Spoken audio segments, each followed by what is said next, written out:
14 men in tactical gear arrived before sunrise carrying a steel ram and an eviction order with his name forged across the bottom.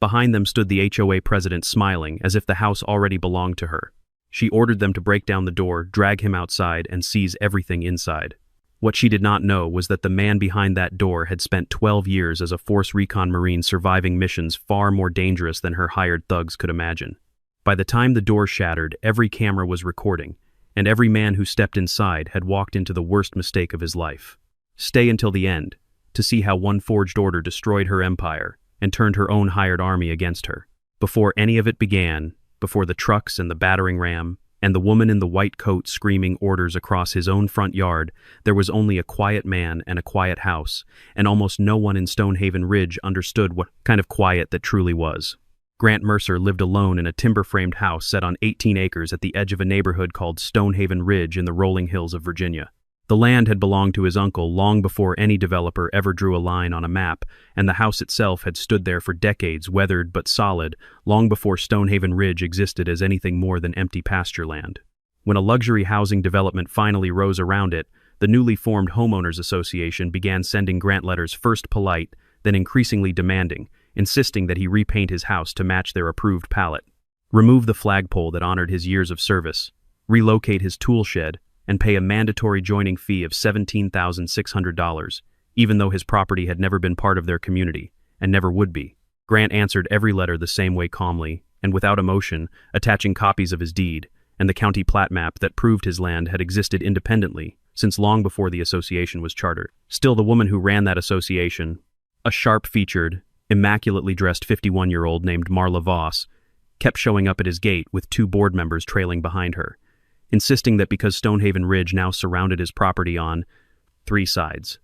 he was somehow obligated to follow their rules, regardless of what the paperwork said. Grant never raised his voice during those visits. He simply asked her to leave his private property, watched her walk back to her car, and quietly noted the license plate, read the time of day, and every word she said, filing it away, the same methodical way he had once filed away terrain features and enemy movements on deployments most people would never hear about. What Marla did not say out loud, though, she was thinking it every time she looked at his land, was that a development company called Westmore Leisure had offered the association $11 million for access to the lake that sat just behind Grant's property. Without a road running through his land, there was no way to reach that lake, and without that lake there was no resort, no $11 million, and no way to quietly cover the enormous hole that had already opened in the association's finance. So when Grant refused to sell, refused to join, and refused to be intimidated, Marla decided that refusal itself was simply an obstacle to be removed, and she said as much on her way back to her car one afternoon, turning at the end of his driveway to tell him that within a month he would no longer be standing on that land. Grant said nothing back.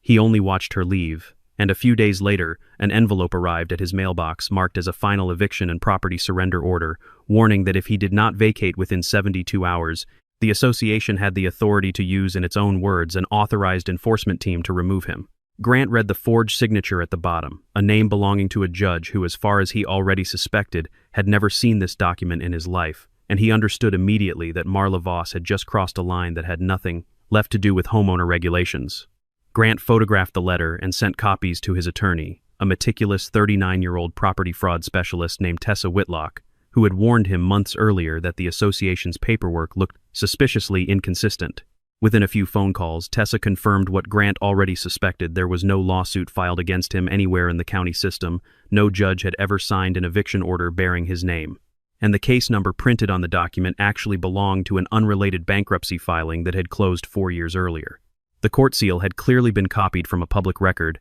and pasted onto the page, and the signature on his supposed Homeowners Association membership agreement, the one Marla claimed he had signed years ago, did not match his handwriting. In a single stroke, Tessa wanted to file an emergency injunction immediately, but the courthouse would not review new filings until Monday morning, and Marla's 72-hour deadline expired before dawn on Sunday, a timing that felt far too convenient to be accidental. When Grant contacted the sheriff's office to report the likely threat of an unlawful forced entry, the deputy on duty logged it only as a civil dispute, since the association had already filed its own complaint, accusing Grant of illegally occupying community property, effectively planting a false narrative in the system before anyone in uniform ever set foot on his land. Grant understood exactly what that meant. Someone was building a story designed to make the responding officers arrive already suspicious of him rather than of her, and against a story like that, evidence would matter more than any argument he could make standing on his own porch. His years in Force Recon had never trained him to prepare for a fight. They had trained him to prepare for contact, which was a very different discipline built around detecting intrusion early, documenting everything as it happened, preserving a clear route of retreat, isolating the person giving orders from the people simply following them, and above all avoiding force, unless a life was genuinely at risk. He spent the following day checking his security cameras, motion-activated floodlights and backup power systems, setting every device to mirror its footage automatically to a remote server that Tessa could access the instant anything went wrong. He cleared the entryway of anything that could be mistaken for a weapon, sealed his original deed, his military discharge papers, and copies of every complaint he had filed into a fireproof document bag, and placed a quiet call to a former colleague still working in law enforcement, letting him know that an organized intrusion might be coming to his address. That evening, an unmarked pickup truck circled his property 3 times at a crawling speed, and later Grant found a small signal jamming device clipped to the utility pole nearest his driveway, proof that whoever was coming had already scouted the house and intended to cut off communication the moment they arrived. At 4:43 in the morning, a vibration sensor buried along the Eastern Service Road triggered an alert on Grant's monitor, and through the feed he watched 4 black sport utility vehicles roll to a stop, followed by an equipment truck, and finally Marla's own Mercedes sedan. 14 men climbed out wearing tactical vests, gloves, and matching jackets, stenciled with the words, "Civil Enforcement," an outfit designed to look official to anyone who did not look closely enough to notice there was no agency name, no badge number, and no verifiable authority behind it. One man carried a steel battering ram toward the front door. Another carried a coil of plastic restraints looped over his shoulder like a trophy. Marla stood behind them in a crisp white coat pointing toward the house and calling out for her men to get him outside before the police could arrive. A command spoken with the casual confidence of a woman who had never once imagined the cameras recording every word. Brock Harlan, the 46-year-old owner of a private security firm called Harlan Civil Solutions, led the group up onto the porch and raised a bullhorn, reading aloud a scripted demand for Grant to open the door. Immediately, Grant answered calmly through his own intercom system, informing them that they were standing on private property, that no valid court order existed, and that every second of what was happening was already being recorded. Brock warned that Grant had 30 seconds to surrender before force would be used, and Grant calmly asked him to hold the supposed order up to the camera, where a closed zoom revealed no issuing agency listed anywhere on the page, no raised court seal, and no verification phone number a reasonable person could call to confirm anything printed on it. Grant repeated slowly and clearly enough for the recording to capture every syllable that he was not resisting law enforcement, because the men standing on his porch were not law enforcement at all. And it was at that moment that Marla snatched the bullhorn from Brock's hand and shouted that she was the president of the association and had full authority over every property inside Stonehaven Ridge. When Grant asked her directly on camera whether she was ordering 14 men to break down his door and physically remove him from his own home, Marla answered without hesitation, telling them to break the door, drag him out, and declaring that by the end of the day the house would belong to the association, a confession that would later become the single most damaging piece of evidence in the entire case. 2 men moved forward to block the porch camera with a metal shield, while Brock's crew switched to a hidden power drill, then a hammer striking the reinforced door again and again, as Grant withdrew calmly to a secondary vantage point, careful never to stand directly behind the door, and careful never to give anyone a reason to claim he had provoked what was coming. He triggered his exterior alarm, flooded the yard with light, sent an emergency alert directly to Tessa, and activated a pre-recorded 911 call that automatically transmitted his address, along with a description of 14 armed men attempting forced entry. Brock's crew realized too late that a second hidden camera embedded in the eaves had survived their jamming device entirely, and as the reality of what they were doing began to sink in, several men slowed their advance, only to be pushed forward again by Marla's screaming reminder that none of them would be paid if Grant remained inside the house. On the 6th strike, the door frame finally split apart, and Brock led 5 men into the living room, expecting to find a frightened, panicked homeowner, cornered and easy to control. Instead, they found Grant standing calmly near the staircase, hands open and visible, to his voice level as he told them they had just committed an armed break-in in front of dozens of cameras, and that whoever set their tools down now would still have a chance to explain that they had been misled. What none of the 14 men understood, not even Brock, who had built an entire career around the appearance of controlled aggression, was that the calm they mistook for fear was actually the most dangerous thing in the room. Grant had spent more nights than he could count, moving through terrain where a single wrong decision meant men under his command did not come home, and against that memory, a crowded living room full of frightened contractors playing dress-up as law enforcement barely registered as a threat at all. Grant never struck first. He retreated instead toward the areas of the house with the clearest camera coverage, forcing every man who followed him to expose his own actions on tape rather than hide behind the confusion of a crowded room. When Brock lunged forward with a set of plastic restraints, Grant used a simple, efficient release technique to redirect the momentum of the grab, sending Brock stumbling off balance without a single blow being thrown. And when another man swung a metal baton toward him, Grant simply shifted a heavy table between them, using the obstacle rather than his fists to blunt the great of fists. Attack. Years of reconnaissance training had taught him to maintain distance, avoid being surrounded, funnel opponents into narrow hallways where only one man could reach him at a time, and read the position of every hand and waistband in the room to separate who was genuinely dangerous from who was simply frightened and following orders they had already begun to regret. 2 men spotted the camera mounted near the ceiling and tried to tear it down, only for Grant to remind them in the same even tone he had used all night that the footage had already left the building and was safely stored somewhere. They appeared as ever ediso, could never reach play. A single sentence that caused 3 more men to lower their tools and begin quietly asking Brock whether the eviction order was even real. Brock threatened to withhold their pay and ordered them to keep going, but the unity of the group was already coming apart at the seams. And when a man named Wade Kessler pulled a canister of chemical spray from his belt, Grant yanked a heavy curtain down as a shield, deflected the spray, and shut Wade off behind a locked interior door before he could reach anyone else, using only the force necessary to stop the immediate threat and nothing more. From the yard, Marla watched her plan collapsing in real time and ordered 2 of her remaining men into Grant's study to retrieve the property deed, a command that revealed her true objective far more clearly than any eviction ever could. This was never simply about removing Grant from the land. It was about seizing and destroying the one document that legally proved he owned it. Grant heard the order through his own intercom feed and let them break open a decoy safe he had deliberately placed in plain sight, and the 2 men triumphantly carried out a sealed envelope they believed contained the original deed, unaware that the camera recorded every second of Marla's own voice directing them to take it.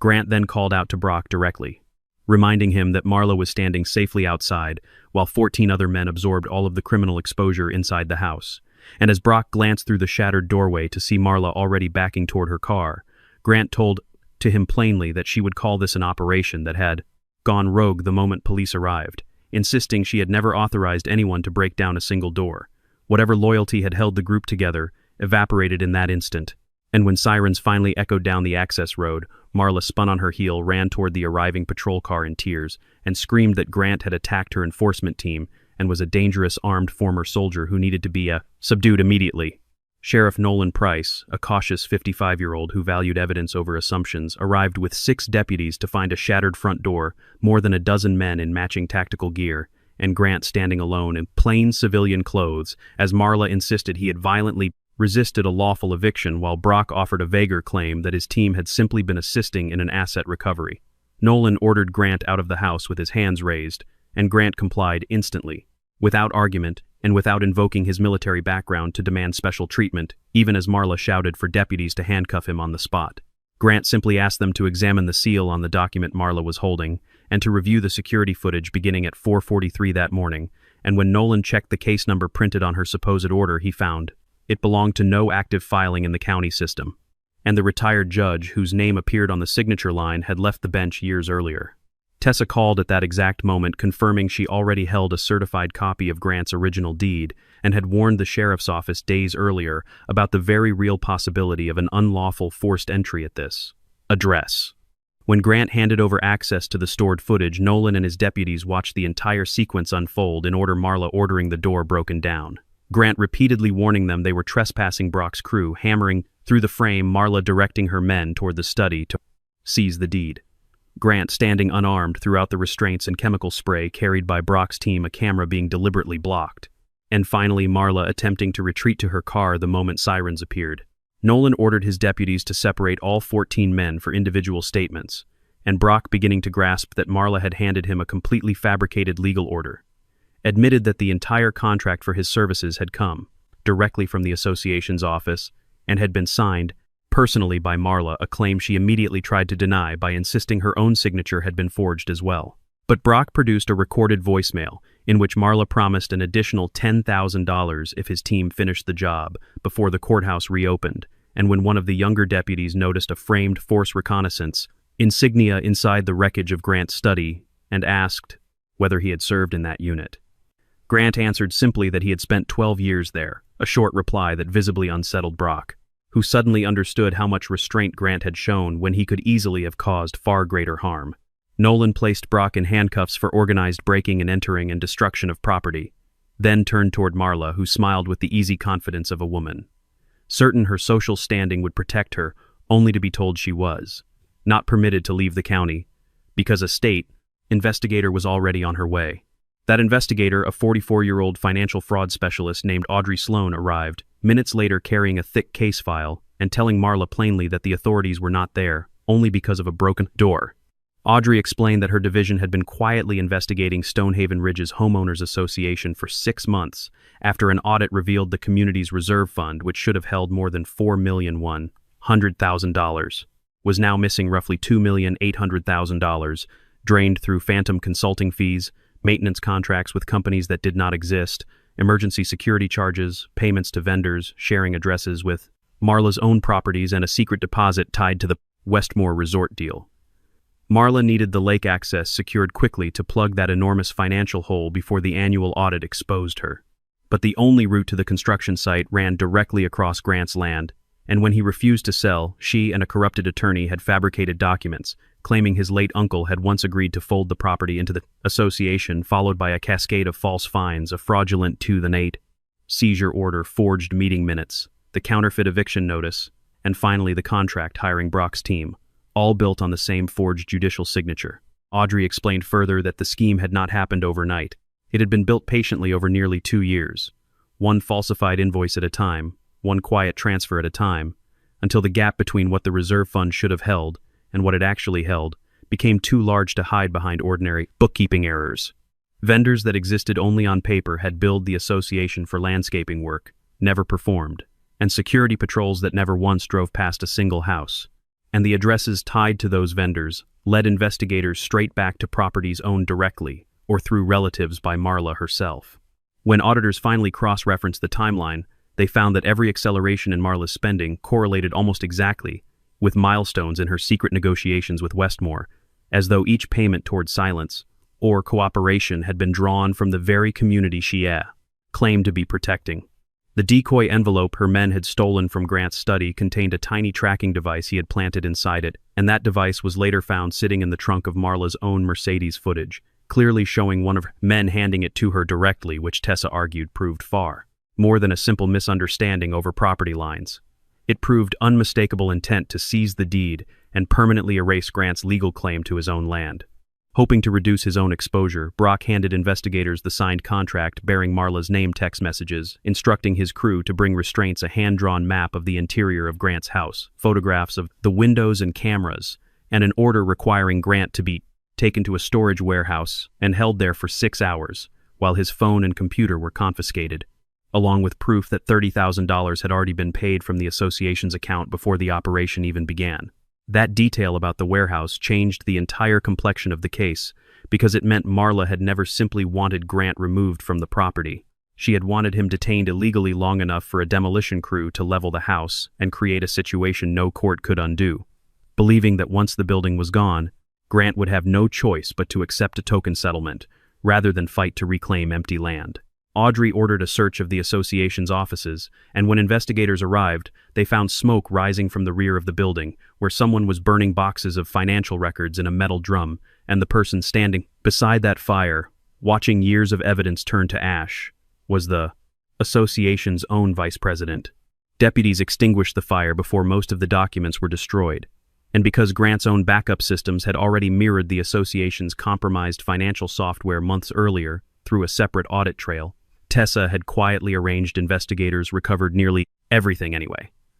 4 members of the board were found to have accepted payments from Marla in exchange for approving the Westmore agreement without ever bringing it to a resident vote. And when an emergency community meeting was called at the neighborhood clubhouse, Marla insisted on attending, still convinced she could shape the narrative in front of her neighbors the way she always had. She stood before hundreds of homeowners and claimed that Grant was dangerous, that Brock's team had acted far beyond their authorized scope, that she had only ever wanted to enforce reasonable community standards, that the financial investigation was a smear campaign orchestrated by people who resented the association, and that Grant himself had engineered the entire confrontation to extract a payout from the community's funds. Tessa answered by playing the recording for the entire room, letting Marla's own voice fill the silence, as she ordered her men to break the door, drag him out, and declared the house theirs. And no one in that hall said a word, until Audrey stepped forward to reveal the $30,000 payment made from the association's account directly to Brock's company before a single deputy had ever been called.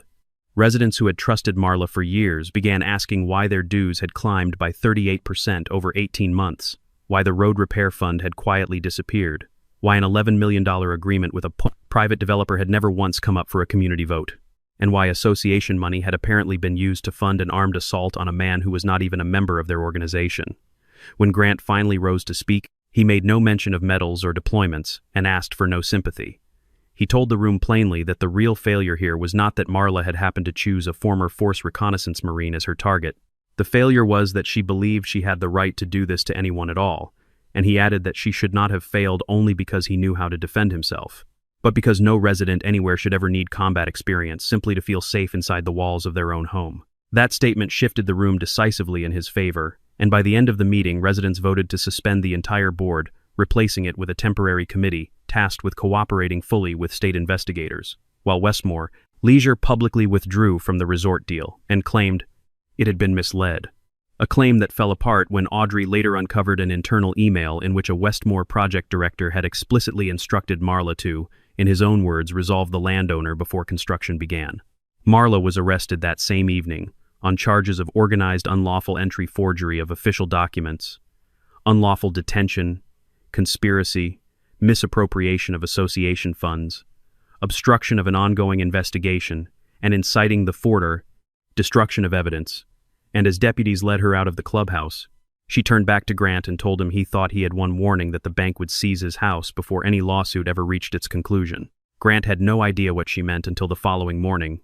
when he learned that Marla had secretly used forged paperwork to place a $3,600,000 mortgage against his own land. A finance company called Briarstone Capital sent him a default notice claiming he had borrowed that exact sum using the property as collateral and had missed payments for 8 months straight, even though Grant had never taken out any such loan in his life. Tessa's investigation quickly uncovered a forged deed, a copy of an old driver's license photograph, a counterfeit electronic signature, an email account that had never belonged to Grant, a notary secretly hired by Marla, and a chain of shell companies that funneled the borrowed money through several intermediaries before landing,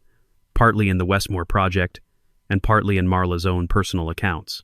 Grant sat through the reading of that default notice twice before the words fully registered, because in 12 years of deployments and a decade of civilian life afterward, he had never once missed a payment on anything he actually owed. The idea that his own home could be quietly mortgaged out from under him by a woman already sitting in a jail cell struck him as almost absurd, until he remembered exactly how far she had already been willing to go. Briarstone initially insisted it had loaned the money in good faith, and still retained the right to foreclose regardless of how the funds were later used, forcing Tessa to prove the bank had ignored clear warning signs of fraud from the very beginning. Reviewing months of surveillance footage, Grant recognized one of the 14 men from the original break-in visiting a small notary office 3 weeks before that morning's attack, and Brock now cooperating fully with prosecutors. Confirmed that Marla had paid the same man to impersonate Grant during a video verification call with the lending company. Traffic cameras, phone records, and payroll documents proved that the real Grant had actually been working at an energy facility more than 200 miles away on the exact day that loan was supposedly signed, and Tessa moved immediately for an emergency order to block any foreclosure while the fraud was formally litigated. At the hearing, Briarstone's attorney tried to suggest Grant might have staged the entire episode himself to escape a legitimate debt, but Tessa methodically laid out the original deed, an independent handwriting analysis. Marla's own internal computer records the surveillance footage of the impersonator, the flow of stolen funds into association accounts, the secret contract with Westmore, and finally the video of 14 men storming the house, specifically to seize the very deed now being disputed. The judge declared the mortgage entirely void and ordered Briarstone to surrender its internal compliance records to federal investigators, since it later emerged that one of the bank's own compliance officers had flagged the paperwork as suspicious months earlier, only to be overruled by a regional director eager not to jeopardize future business tied to the far larger Westmore development. With Grant's ownership permanently secured, Tessa moved to freeze every remaining asset connected to the conspiracy, including Marla's home, the personal accounts of the board members who had taken payoffs, the corporate holdings of Brock's now collapsing security firm, the funds Westmore had already transferred, and the association's own liability insurance policy, telling Grant simply that if they had wanted to turn his house into their asset, then their assets could now stand as security for the damages owed to him. Months later, the criminal charges and Grant's civil case reached trial together, and the 14 men who had once stood united on his porch scattered into very different outcomes depending on how far each had gone. Those who had actively assaulted him or destroyed property faced the harshest charges. Those who had hesitated and later cooperated received far more lenient treatment. And Brock, having pleaded guilty to conspiracy, testified openly against Marla, revealing that 2 of his men had been told to make Grant, in Marla's own words, disappear for a few hours, and that another had been assigned to bring a bulldozer to the property once Grant was gone. Grant himself testified calmly, and when Marla's attorney tried to portray him as a dangerous ex-soldier who had lured innocent men into a trap, Grant simply explained that he had prepared his cameras and backup systems because Marla had already promised in advance that she would take his home, and that his preparation had been meant to keep the truth alive, not to hurt anyone.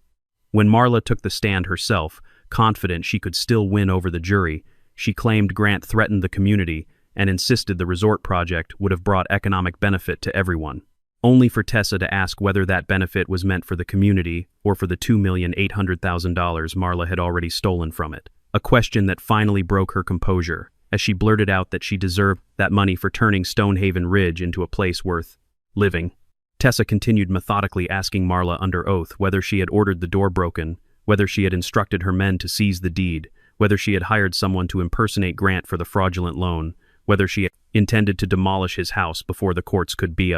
intervene, and whether association funds had been funneled into her private development deal, and each time Marla denied it, Tessa answered with the recording, the email, or the bank transfer that proved otherwise. The most damning piece came from an email Marla had once sent to a Westmore director describing Grant as nothing more than an isolated man living alone, and promising that 14 men would teach him that ownership only exists for those strong enough to defend it. And Tessa told the jury plainly that Grant had indeed proven strong enough to defend it, but the strength that saved him was never his fists.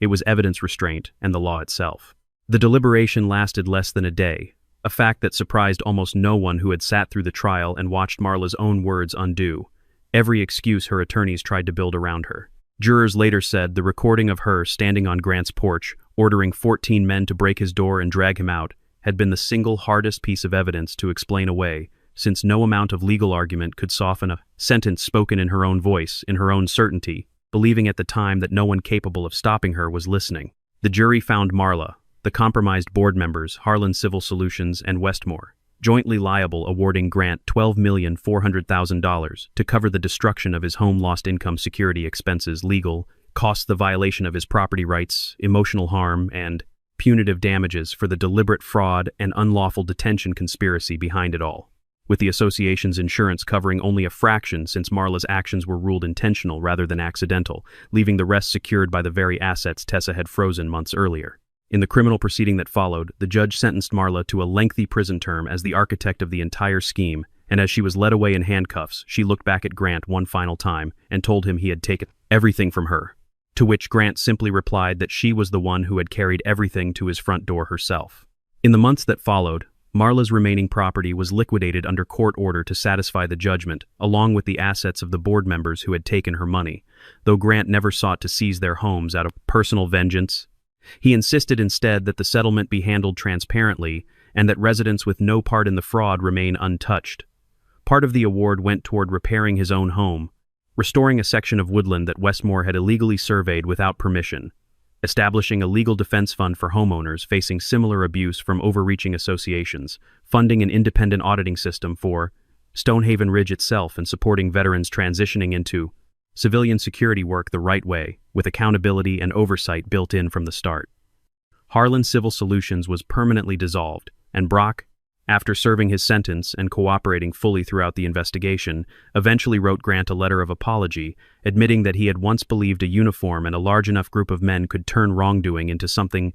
that looked like authority, a belief Grant did not forgive. Easily but acknowledged, had at least helped expose the far larger conspiracy underneath it all. Stonehaven Ridge elected an entirely new board under a fresh set of rules, requiring every major contract to be made public, prohibiting any single president from unilaterally hiring outside enforcement, guaranteeing residents an independent to appeal process for any fine, mandating an annual audit of the DOD. Reserve fund banning the use of community money for disputes beyond the association's actual boundaries and requiring every board meeting to be recorded and archived for anyone to review. Several longtime residents later admitted quietly and a little ashamed that they had known something was wrong for years and had simply chosen not to ask questions, trusting that a woman as polished and confident as Marla could not possibly to be capable of the things now spread across every newspaper, covering the case, and that discomfort became its own kind of lesson for the community, one that no set of bylaws alone could fully repair. The new board made a point of inviting Grant to its first public session, not as a member but as a guest, and though he declined to speak at length, he did tell the room that oversight only works when people are willing to look closely, even at leaders they like, especially at leaders they like, since comfort was exactly the condition Marla had relied upon for years, before anyone thought to check her numbers. Grant still never joined the association, and the court's final ruling permanently affirmed the independence of his land, yet something had shifted in how the neighborhood saw him. The same neighbors who had once avoided him because of Marla's rumors now understood that he had been the one person willing to stand still long enough to expose a corrupt system that had already been quietly stealing from every one of them. A year after that morning, Grant stood before a new front door made of solid oak, the frame still bearing a small dent from the hammer that had once split it open, and when Tessa visited and asked why he had never replaced that section of wood, Grant told her the mark reminded him that a door is never protected by a lock alone. It is protected by ownership, by preparation, by evidence, by people willing to speak the truth when it matters, and by a legal system that, however slowly, still holds the powerful accountable when the proof is undeniable. Sheriff Nolan stopped by that same week and handed Grant the final closed case file, its cover page showing the photograph taken that first morning of 14 men standing outside his house, remarking that Marla had clearly picked the wrong man to threaten. Grant shook his head and told him that no one had ever been the right person for her to do that to. And as the imagined camera pulled back from the property past the gate where a line of black vehicles had once come pouring through, a new sign now stood beside the road, carrying no threats and no warnings at all, reading simply that this was private property, its rights defended by law. Grant closed the door behind him, and this time the sound it made no longer belonged to a man isolating himself from the world outside. It belonged to a man who had finally reclaimed the quiet, uncontested peace of standing inside a home that was at last and beyond any forged paper or false authority, entirely his own. Inside, he set the closed case file on the kitchen table beside a cup of coffee that had long since gone cold, and for a long moment he simply stood at the window watching the light move across the same hills his uncle had once pointed out, to him as a boy long before any of this had a name. He thought briefly about the 14 men who had walked through that door believing size and numbers could substitute for legitimacy, and about the one woman who had believed a title and a bank account could substitute for the law itself, and he understood that the lesson underneath all of it was simpler than anyone in that courtroom had made it sound. Power borrowed from intimidation always eventually meets someone who refuses to be intimidated, and when it does, every document forged to support it, every dollar quietly diverted to sustain it, and every person willing to look away from it, comes due all at once. Grant Mercer had not needed to win a fight that morning. He had only needed to survive it long enough for the truth to catch up, and in the end the truth arrived exactly as it always does for those patient enough to protect it slowly, thoroughly, and without mercy, for the people who had counted on it never showing up at all.